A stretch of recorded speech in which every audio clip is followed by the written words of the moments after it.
Good afternoon, YouTube. I'm Chris Harris on the Patches McLean Show. I'm sitting here with my special guest, Russell Vaccaro. Russell, how are you doing? I'm doing pretty good. Had a good lunch. Taco Wednesday. Well, tacos are always a great choice. We're on the topic of tacos. I'm sure you're familiar with the recent news of Donald Trump being elected president along with Mike Pence being elected vice president. What are your thoughts on this? I voted for Trump. I'm a big fan of it. Okay. I was a supporter. Many will disagree.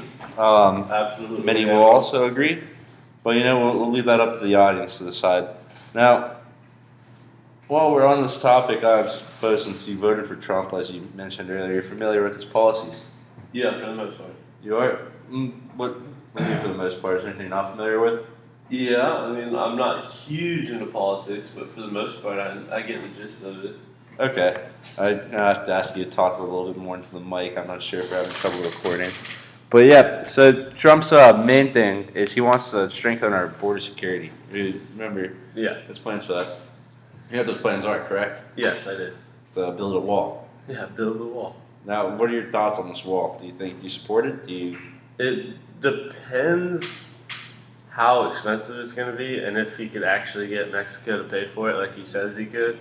Right, and what he's proposing right now to do, I'm not sure if you're familiar with it, is to put a 20% tariff on all Mexican goods coming into the United States. Okay, so they're paying for it in a way. They would be paying for it essentially in a way, yes. But how do you feel this 20% tariff would affect us?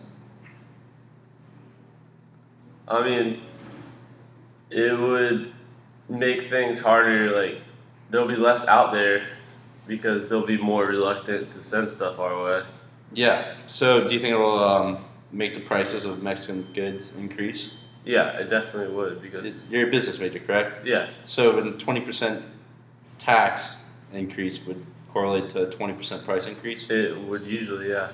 Okay, so that's saying that all goods coming from Mexico, like they export a lot of automobiles, a lot of produce, those would go up 20%. Yeah, I suppose they should. Okay, and I'm not sure if you're familiar with this, but are you familiar with Mexico's largest exports to the United States? I'm not. Well, number 1 is automobiles, and then Okay. number 10 is going to be their produce. But number 6 on the list is actually furniture. A lot of our furniture, like this nice wood table we're sitting at, is made in Mexico. And I wouldn't have guessed that. Yeah, nobody really would have guessed that. But just some interesting facts. Furniture exports to the United States from Mexico has grown 65.2% in the past 6 years. Pretty impressive, wouldn't you say? Yeah, I would not have expected that at all. That's a big increase. Right. And so what I'm proposing is I see a business opportunity here to take this furniture that's manufactured in Mexico and manufacture it here in the United States, branded with the Made in America logo on it. Because people do love their Made in American goods because of higher quality. You're supporting the American economy directly. I got shoes on right now. Oh, you got Made in American shoes? Yeah. Actually, did you buy those shoes because they were made in America? It definitely had an impact. Now, would you be willing to pay more of a price for Made in America goods? Yeah, absolutely. Okay. Not like a ton, but if there's a small difference, I'll pay more for a Made in America. Okay, and what if you could get the Made in America quality at the same, if not cheaper price than say made in Mexico? It's a shoeing. Like I would do it without hesitation. Exactly. That's how many people are feeling. So what I see here is why not manufacture furniture, which is one of Mexico's largest exports to the United States, inside the United States, and do that in order to avoid this 20% tariff. So when the Mexican made goods go up roughly 20%, as we discussed earlier, we'll be able to sell our Made in America goods, which the raw resources that like the wood, the leather, metal, and all of that stuff going in to make this furniture is not going to increase, but the furniture made in Mexico price will increase roughly 20%. Yeah. So do you see where I'm going with this business opportunity? Especially, Trump talked a lot about bringing jobs back to America. So that would be a big way to do it right there. Right, exactly. And then people would be willing probably to pay more for these American-made goods. Who do you see being the consumer of these goods? Um, Anyone who needs furniture, I guess. Americans. Yeah, so Americans are definitely going to. And over time, it could become an international company. But right now, the focus is domestic solely because of this tariff. How do you see anything that could get in the way of this? Well, I mean, it could be more expensive, and that could stop some people from liking it or purchasing it, I should say.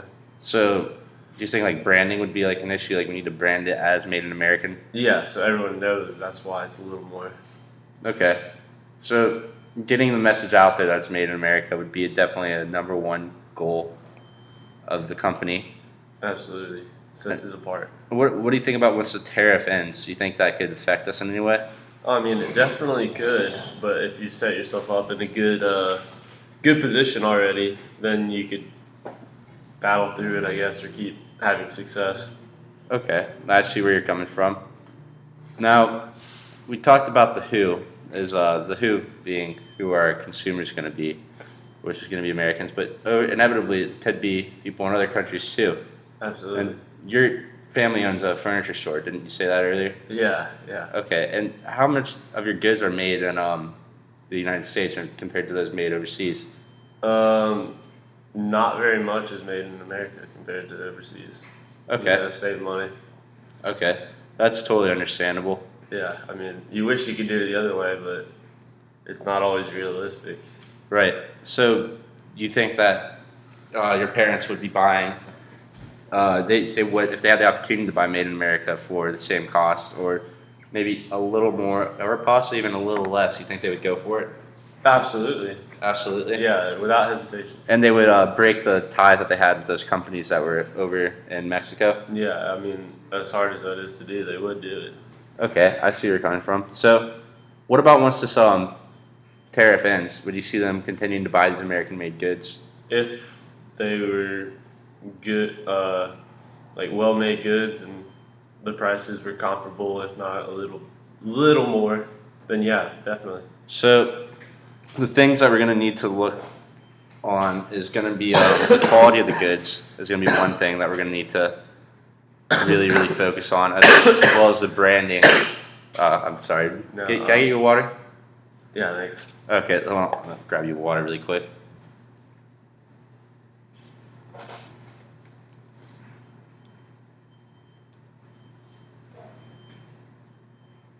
Okay, here you go, Russell. All right, thank you. Here, take a sip. Yeah, so where do we go off? Oh yeah, what we need to focus on. So branding is going to be pretty much our number one thing. We need to brand it as a made in American product. And then we're also going to need to focus on, I guess, our resources. So where we're going to get the raw materials to manufacture this, as well as quality. Because we're going to want good quality resources and good quality people making these. So we need to find out where we can get these furniture makers and how we can get them to work for our company. And I don't think that would be too hard, considering we could get work visas for the people that are already working in Mexico at their plants, so they can come here, work, make more money. Or we can hire Americans who are already experts in the furniture production industry. Now, you see any other steps that we could make to improve this business opportunity? Well, like you said, those are the main things we would have to focus on. Branding is a big one, making sure Made in America is like a big focus on the branding aspects, and then trying to keep costs low however they can, because to compare to the Mexican exports. Okay, and I totally agree with you on that. Keeping costs low is going to be important, which is pretty much our whole business opportunity is centered around this 20% increase in all of the goods coming from there, which I do think is a great opportunity. And yeah, I really would like to say it was a pleasure having you on the Patches McLean show, Russell. It was a pleasure being on it. It was a great talk. We really tested, the who for our product, the why. We have this opportunity present, and the what. Like, what are we going to do? How are we going to do it? And I think that we really discovered some eye-opening ideas here. And overall, We have a great business opportunity in front of us, and I think that it's a solid opportunity, I agree. solid chance. Well, thank you again for being on the show, Russell. No problem.